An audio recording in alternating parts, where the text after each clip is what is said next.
Magandang umaga po sa lahat. Magluluto ako ng lumpiang gulay at lumpiang manok. Ito yung manok na igisa ko. Bago ko hugasan, ilamas ko sa lemon at asin kasi malangsa. Pagkagisa ko nitong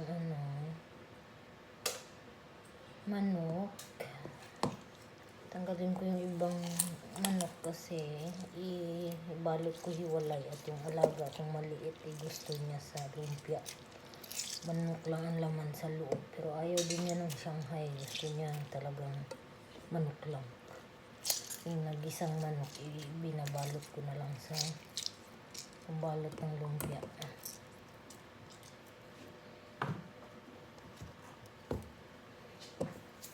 Malangsa kasi ito pagka hindi nilamas sa asin at lemon.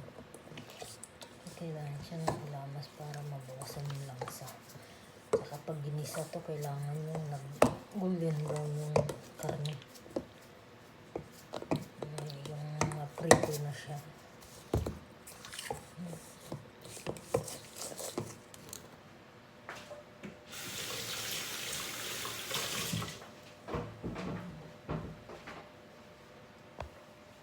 At syempre, ang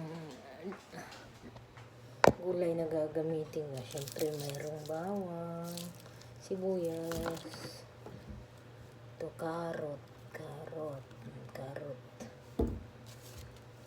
patatas, kamote. Kaso lang malabsak ang kamote dito. Mas masarap yung kamote sa Pinas, lalo na sa probinsya. At sayote. Ito. Babalatan ko to, tapos hihiwain ng pahaba. Igisa na half cook. Pagka gisa half cook, saka balutin sa pambalot.